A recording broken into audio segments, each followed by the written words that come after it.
నమస్కారం. పరిహారం ప్రత్యక్ష ప్రసారం కార్యక్రమానికి స్వాగతం. మనకున్న లక్ష్యాలలో చాలా మందికి ప్రధానమైనది గృహయోగం. అందుకే ఇల్లు కట్టి చూడు, పెళ్లి చేసి చూడు అన్నటువంటి సామెతలు మన వాడుకలో ఉన్నాయి. గృహయోగం అనేది అంత కఠినతరమైనది కాబట్టే ఇలాంటి సామెతలు మనం వాడుకుంటూ ఉంటాం. ఈ నేపథ్యంలో ఆర్థికంగా బాగున్నా కూడా కొంతమంది ఇల్లు కట్టలేకపోతున్నారు. ఎందుకు ఇలా జరుగుతోంది? జాతకపరమైన సమస్యలు నివృత్తి చేయడానికి మనతో పాటు ఉన్నారు ప్రముఖ జ్యోతిష్య పండితులు గాడిచేర్ల నాగేశ్వర సిద్ధాంతి గారు లైవ్లో సిద్ధంగా ఉన్నారు. వారితో మాట్లాడి అనేక సమస్యలకి పరిష్కార మార్గాలు తెలుసుకుందాం. సిద్ధాంతి గారు నమస్కారం అండి, కార్యక్రమానికి స్వాగతం. మొదటిగా గృహయోగానికి సంబంధించి ఆర్థిక పరిస్థితులు బాగుంటే కూడా వీళ్ళు గృహయోగం అనేది చేసుకోలేకపోతున్నారు. ఇవి జాతక పరిశీలన చేసుకొని ఎలా బాగుపరుచుకోవాలి, పరిహారాలు ఎలా పాటించాలంటారు? మనిషి కేవలం గృహం గురించే కాదు, వారి జీవితంలో ప్రతిదానికి జ్యోతిష్యంతో సంబంధం ఉంది. మనకు ఏ మంచి శుభం జరగాలన్నా గ్రహ పరిస్థితి శుభప్రదంగా ఉంటేనే వాటికి మనకు సానుకూలంగా పనులు జరుగుతుంటాయి. గ్రహాలలో కూడా శుభగ్రహాలు అట్లాగే కొన్ని పాపగ్రహాలు కూడా ఉన్నాయి. శుభగ్రహ దృష్టి, శుభగ్రహాలు వాటి యొక్క ఉన్న స్థానాన్ని బట్టి, అంటే ఇప్పుడు మనకు 12 రాశులు కుండలిలో 12 రాశులు ఉంటాయి. ఆ 12 రాశులలో 12 భావాలు కూడా ఉంటాయి. మొదటిది లగ్నం, అట్లాగే ద్వితీయ భాగం, తృతీయ భాగం ఇట్లా ఉంటుంది. అయితే ఏ విషయానికి సంబంధించి ఆ గ్రహాలు దృష్టి ఉన్నదో ఆ యొక్క ప్రభావం దాని మీద ఉంటుంది. ఇప్పుడు మనం గృహ కొరకు సామాన్యంగా మనకి ఏమిటంటే, ఇప్పుడు జాతక ఫలాలు చూస్తుంటారు. గురు శుభగ్రహం, అట్లాగే శుక్రుడు కూడా అత్యంత శుభగ్రహాలు. వారి శుభ దృష్టి ఉన్నప్పుడు లేదా వారి లగ్నంలో ఉన్న పరిస్థితి, చతుర్థ స్థానంలో గ్రహ పరిస్థితిని బట్టి గృహయోగం ఎలా ఉంటుంది అన్నది మనం తెలుసుకోగలుగుతాం. ఓకే సిద్ధాంతి గారు, జ్యోతిష్ శాస్త్రంలో నుంచే ఇవన్నీ భాగాలు, వాస్తు శాస్త్రం కానివ్వండి, సంఖ్యాశాస్త్రం కానివ్వండి, ఇవన్నీ జ్యోతిష్ శాస్త్రాల్లో ఉపాంగాల్లాగా ఉంటాయి. ఓకే సిద్ధాంతి గారు, మీతో మాట్లాడడానికి చాలా మంది కాలర్స్ సిద్ధంగా ఉన్నారండి. ముందుగా వారితో మాట్లాడదాం.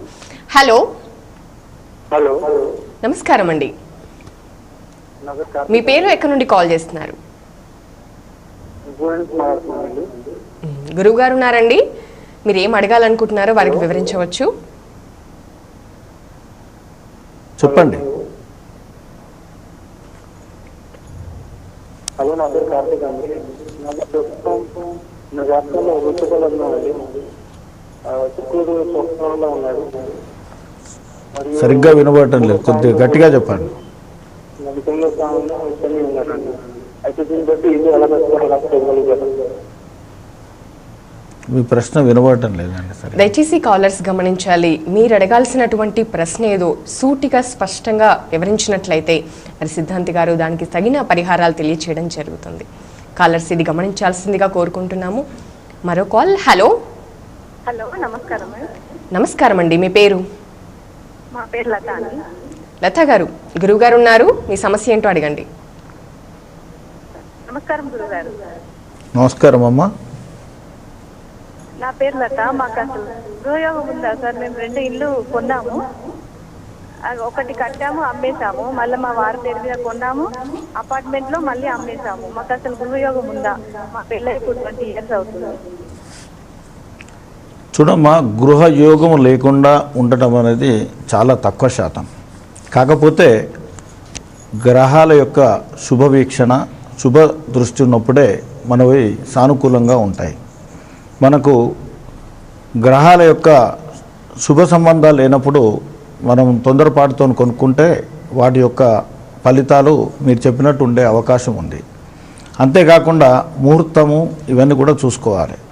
మనము అడ్వాన్స్ ఇచ్చేటప్పుడు కానివ్వండి, తర్వాత గృహప్రవేశం చేసేప్పుడు కానివ్వండి, శుభతిథులు, శుభయోగాలు, శుభ నక్షత్రాలు వీటన్నింటినీ దృష్టిలో పెట్టుకొని ఇంట్లో గృహప్రవేశం కూడా ఒక విధి విధానం ఉంది. శాస్త్రీయంగా మనం చేసుకుంటే చిన్న చిన్న ఏమైనా లోపాలున్నా దానివలన అవి తొలగిపోయే అవకాశం ఉంటుంది. అదేవిధంగా వాస్తు ప్రకారంగా కూడా ఆ ఇల్లు మీకు అనుకూలంగా ఉందో లేదో చూసుకోవాల్సి ఉంటాయి. అది మీకు అనుకూలంగా ఉంటే మీరు దాంట్లో స్థిరంగా ఉండే అవకాశం ఉంటుంది. కాబట్టి ఇటువంటి ఏవో లోపాలు ఎక్కడ ఉండి ఉంటాయి కాబట్టే అలా జరిగి ఉంటుంది. ఓకే అండి. వాస్తు అనేసరికి రకరకాల సందేహాలు ఎదురవుతూ ఉంటాయి. అంటే ఒక సిద్ధాంతి వచ్చి ఒక రకంగా చెప్పడం, మరో సిద్ధాంతి ఇంకో రకంగా, అదే మార్చిన ఇంకొక రకంగా ప్లాన్స్ అనేవి మారుతూ ఉంటాయి. ముఖ్యంగా వాస్తు విషయంలో ప్రామాణికంగా ఒక బేసిక్గా ఇవి తీసుకోవాలని ఉంటుందా, లోతుగా ఇంకా ఎన్నో తెలుసుకుంటూ ఉంటున్నారు, మీరు దీని గురించి ఏమంటారు? చూడండి, ఒక చిన్న పూరి గుడిసె కానివ్వండి, భవంతులు కానివ్వండి, అపార్ట్మెంట్స్ ఏది కట్టినా భూమి మీదనే కడతారు. భూమి లేకుండా ఏ భవనం కానీ ఏ భవంతి కానీ నివాసయోగ్యమైనది ఏది కూడా మనం కట్టుకోవడానికి అవకాశం లేదు. కాబట్టి ఆ భూమి మొట్టమొదలు భూమి గురించి ఆలోచించాలి. మనం తీసుకునే ప్రదేశము, ఎక్కడైతే ఇల్లు కట్టాలనుకుంటున్నామో ఆ ప్రదేశము ఎటువంటి ప్రదేశమో చూడాలి. అక్కడ శ్మశానాలు లేకపోతే ఇంకా కొన్ని ఈ పాముల పుట్టలు అటువంటి ఉన్న ప్రదేశాలు గృహంకు యోగ్యమైనవి కావు. అటువంటి ప్రదేశాలలో కొంత శుద్ధి చేసి కానీ మరొక తప్పనిసరి పరిస్థితి అయితే కొన్ని మార్పులు చేసుకొని దాన్ని అక్కడ చేసుకునే అవకాశం ఉంటుంది. అట్లాగే అయినంత మట్టుకు మనకు చతురస్రము లేదా దీర్ఘ చతురస్రంగా ఉండాలి భూమి ప్లాటు. అట్లా కాని పక్షంలో ఇల్లు కట్టకూడదా అని మీరు అనొచ్చు. కొన్ని పరిస్థితులలో కట్టుకోవచ్చు, కాదని కాదు. ఇప్పుడు మనం చూస్తున్నటువంటి జూబ్లీ హిల్స్ కానివ్వండి, ఇవన్నీ కానీ ఒకప్పుడు కొండలు, అక్కడ కూడా ఇల్లు కట్టుకున్నారు, అందరూ చాలా సుఖంగా ఉంటున్నారు. అయితే వాటిని మనకు గృహంకు అనుకూలంగా యోగ్యంగా ఉండేటట్టు మార్చుకొని కట్టుకుంటే ఆ వాస్తు దోషాలు ఉండవు. కాబట్టి దాంట్లో తప్పకుండా శుభాన్ని పొందగలుగుతారు. ఓకే గురుగారు, ఇక కాలర్స్తో మాట్లాడదాం. హలో హలో నమస్కారం అండి, మీ పేరు, ఎక్కడ నుండి కాల్ చేస్తున్నారు? అమ్మా మీ పేరు? హలో, మీరు టీవీ చూస్తూ మాట్లాడుతున్నారండి. ఫోన్ లైన్లో మీ వివరాలు తెలియచేయాలి, మీరు ఏం తెలుసుకోవాలనుకుంటున్నారో గురుగారితో మాట్లాడండి. హలో గురుగారు, చెప్పండి అమ్మా. నా పేరు లలిత అండి. కృత్తిక నక్షత్రము, వృషభ రాశి. మా ఇంటి ఆర్ద్ర నక్షత్రము. ఇంటి కోసం అండి. ఇంట్లో ఎంత ప్రయత్నం చేసినా కుదరడం లేదు, సొంత పిల్లలు లేదు ఇంతవరకు. దాని గురించి ఏమన్నా పరిహారం? ఇప్పుడు వృషభ రాశి అన్నారు కాబట్టి మీకు వృషభ రాశికి ప్రస్తుతం సెప్టెంబరు 12 వరకు మీకు అనుకూలంగా ఉందమ్మా. గురుగ్రహం అనుకూలంగా ఉంది కాబట్టి మీ పేరుతో ప్రయత్నం చేస్తే మీకు ఇల్లుకు అవకాశం ఉంది. మీ వారికి ప్రస్తుతం గ్రహ పరిస్థితి బాగలేదు కాబట్టి వారి పేరు మీద తొందరగా పనులు కాకపోవచ్చు. మరో కాల్ అండి. హలో నమస్తే అండి, మీ పేరు? గురువు గారు ఉన్నారండి, మీ ప్రశ్న ఏంటో అడగండి.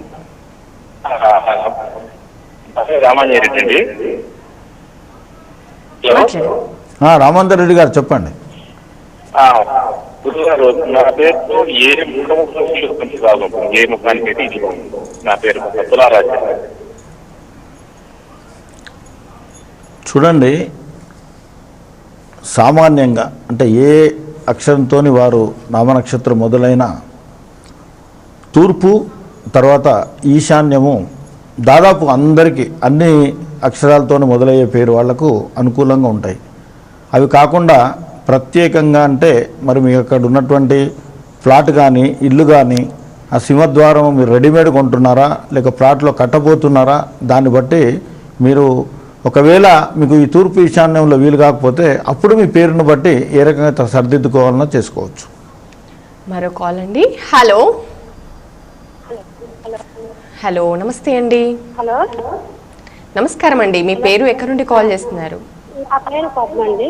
మా అమ్మాయి పేరుతో ఇల్లు అవకాశం ఉందా లేదా? అమ్మాయి నక్షత్రం అండి? అమ్మాయి శిరీష అండి. శిరీష పేరు, నక్షత్రం? నక్షత్రం మూల నక్షత్రం అండి. గురువు గారు ఉన్నారు, మాట్లాడండి. మాట్లాడండి అమ్మా. హలో, మరి ఇప్పుడు మీ అమ్మాయి నక్షత్రాన్ని బట్టి మూలా నక్షత్రం ధనస్సు రాశి అమ్మ. ధనస్సు రాశికి ఇప్పుడు గురు ప్రభావం కొంత తాత్సారం జరిగే అవకాశం ఉంది. తప్పకుండా మీకు గృహ యోగం ఉంది, కాకపోతే కొంచెం తాత్సారం జరుగుతుందండి. ఈరోజు అనుకున్నది రేపు, రేపు అనుకున్నది ఎల్లుండి, అట్లా కొంత పోస్ట్పోన్ అవుతుంటుంది. మీరు ఎక్కడన్నా పోయి చూసినా తొందరగా నిర్ణయాలు తీసుకోలేక కొంచెం వెనక ముందు అవుతూ ఉంటారు. ఆ తాత్సారం జరుగుతుంది. కాబట్టి కొంత మీకు సెప్టెంబర్ తర్వాత గురువు మంచి గృహంలో ఉంటాడు కాబట్టి మీకు అవకాశం బాగుందండి. మీ ప్రయత్నాన్ని కొనసాగించండి. మరో కాల్ అండి. హలో హలో నమస్తే అండి. హలో నమస్కారం అండి. మీ పేరు ఎక్కడి నుండి కాల్ చేస్తున్నారు? హలో అమ్మా వినిపిస్తుంది. మీ పేరు? నమస్తే అండి. మీ పేరు? పేరు నాగమణి అండి. మీ ప్రశ్న ఏంటో అడగండి. గురువు గారు ఉన్నారు. పేరు నాగమణి అండి. నాగమణి. చెప్పండి నాగమణి గారు, చెప్పండి. ఓకే, ఫోన్ లైన్ కట్ అయిందండి. ఇల్లు కట్టుకోవాలనుకుంటున్నానండి. ఓకే, చెప్పమ్మా. ఎవరి పేరు మీద? అదే నా పేరు నాగమణి అండి. ధరణి నక్షత్రం. భరణి నక్షత్రం. మల్లికార్జునరావు అండి.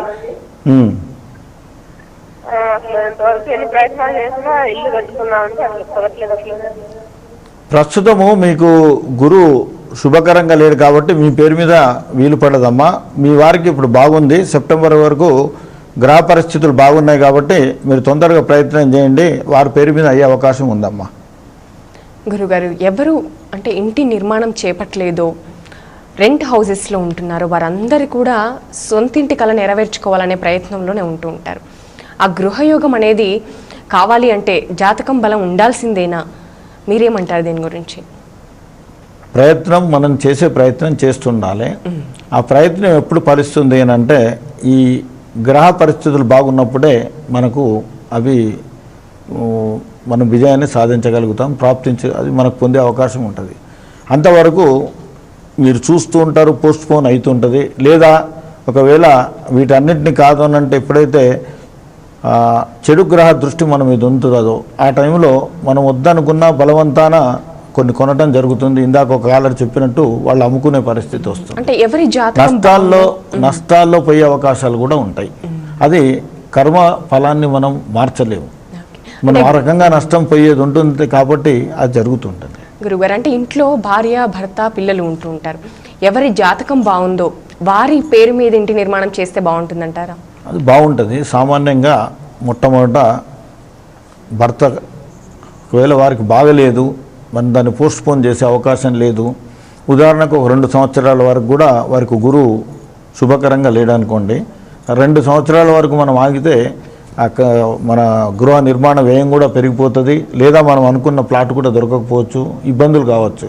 అటువంటి పరిస్థితిలో ఉదాహరణకు వాళ్ళ భార్య పేరు మీద, ఆమె జాతకంలో బాగుంటే ఆమె భార్య పేరు మీద కూడా చేయొచ్చు. ఇద్దరికీ లేదు, పిల్లలంటే పెద్దవాళ్ళై ఉండాలి. మరీ చిన్న పిల్లలు పసిపాపలు కాకుండా ఒక యుక్త వయసుకు వచ్చిన వాళ్ళు ఉంటే, పెళ్ళైన వాళ్ళు ఉంటే ఇంకా బాగుంటుంది. వాళ్ళ పేరు మీద ఆ గృహ పరిస్థితులు బాగుంటే తప్పకుండా కట్టవచ్చు. ఓకే అండి. మరో కాల్. హలో హలో నమస్తే అండి. హలో హలో నమస్కారం అండి. మీ పేరు? మీ పేరు ఎక్కడి నుండి కాల్ చేస్తున్నారు? మీరు మాట్లాడేది వినిపిస్తుందండి. టీవీ చూడకుండా ఫోన్ లైన్లో మీ వివరాలు తెలియచేయాలి. మరో కాల్. హలో హలో వినిపిస్తుంది. హలో నమస్కారం అండి. మీ పేరు? పద్మప్రియ. పద్మప్రియ గారు, మీరు అడగాల్సిన ప్రశ్న ఏంటో సిద్ధాంతి గారు ఉన్నారు, మాట్లాడండి.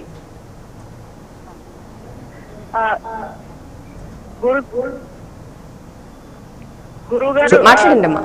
నాది ఆర్ద్ర నక్షత్రము. నేను ఇల్లు కట్టుకున్న 5 ఏళ్ళు అయిందండి. కాకపోతే నేను ఉండలేకపోతున్నాను. అద్దెకి ఎవరు ఎక్కువ రోజులు ఉండట్లేదు. దీని పరిహారం ఏమన్నా ఉందా? మీరు కొన్న టైంలో మీ గ్రహ పరిస్థితి ఎట్లుందో అదొకటి చూడాలమ్మా. అదేవిధంగా వాస్తుపరంగా ఆ గృహం మీకు అనుకూలమా కాదా కూడా చూడాల్సి ఉంటుంది. ఆ రెండింటిని చూసి ఏదైనా చిన్న చిన్న మార్పులు అవసరం అనుకుంటే ఆ మార్పులు చేస్తే ఆ ఇల్లు మనకు కలిసి రావచ్చు. అంటే ఇప్పుడు ప్రతి ఒక్కరికి అన్ని ఇళ్ళు కలిసి రావాలని లేదు, అంత మాత్రాన కలిసి రాకపోతే దాన్ని వదిలిపెట్టాలని లేదు. చిన్న మార్పులు చేసుకొని మనకు అనుకూలంగా దాన్ని మార్చుకుంటే తప్పక మీకు దాంట్లో మీరు ఆశించిన ఫలితాన్ని పొందగలుగుతారమ్మా. మరో కాల్ అండి. హలో హలో, నమస్తే అండి. మీ పేరు ఎక్కడి నుండి కాల్ చేస్తున్నారు? హలో అమ్మా, మీ పేరు? హలో నమస్తే అండి, నా పేరు శ్రీవాణి అండి. శ్రీవల్లి గారు మాట్లాడండి. గురువు గారు ఉన్నారు, మీ ప్రశ్న ఏంటో అడగండి. మా పేరు నరేంద్ర అండి. శ్రవణ నక్షత్రము. ఈ దసరా వరకు ఇల్లు తీసుకోవాలి అనుకుంటున్నాము. ఏమమ్మా, శ్రవణ నక్షత్రమా? శ్రీవల్లి గారు, శ్రవణ నక్షత్రమా? అవునండి, శ్రవణ నక్షత్రము. మకర రాశి. మకర రాశి. జ్వాలా వెంకట నరేంద్ర అండి. ఇప్పుడు మీరు ఇల్లు తీసుకోవాలనుకుంటున్నారా? అవునండి. మీరు ఆ నక్షత్రం ప్రకారంగా ఇప్పుడు గురువు బాగా యోగకరంగా ఉన్నాడు. మీరు ప్రయత్నం చేస్తే మీకు అవకాశం ఉందండి. సెప్టెంబర్ లోపల చేసుకునే ప్రయత్నం చేయండి. మరో కాల్ అండి. హలో హలో, నమస్తే అండి. మీ పేరు ఎక్కడి నుండి కాల్ చేస్తున్నారు? హలో, ఓకే, మరోసారి ప్రయత్నం చేయండి. గురుగారు, అంటే ఒక్కొక్క వారి పేరు మీద పలానా దిక్కు మీకు కలిసి వస్తుంది అంటారు. తూర్పు, పడమర, ఉత్తర, దక్షిణంలో అంటే నక్షత్రం పేరు మీద వారి జాతక పరిశీలన తర్వాత ఈ దిక్కు కలిసి వస్తుంది అంటుంటారు కదా, ఈ నియమం తప్పకుండా పాటించాలంటారా? సామాన్యంగా ప్రతిదానికి మన పుట్టిన తేదీ ప్రకారంగా ఏదైతే నక్షత్రం ఉంటుందో ఆ నక్షత్రం ప్రకారంగా చూసుకోవటం అన్ని విధాలా బాగుంటుంది. అయితే కొన్ని కారణాల వల్ల చాలామందికి వారి పుట్టిన తేదీ, సమయము, పుట్టిన స్థలం గురించి వివరాలు సరిగ్గా లేకపోవడం వలన మరి అటువంటి వాళ్ళు ఇల్లు కట్టుకోకూడదా, కొనకూడదా అనే సందేహం కూడా వస్తుంది. అయితే గృహం గురించి వాస్తు విషయంలో జన్మ నక్షత్రం లేకుంటే నామ నక్షత్రంతో కూడా మనం ఇల్లు నిర్మాణం చేసుకోవచ్చు, దానికి ముందుకు పోవచ్చు. వాస్తుకు నామ నక్షత్రంతో కూడా వాళ్ళ పేరుతోనే ప్రొసీడ్ కావచ్చు, దానికేం ఇబ్బంది లేదు.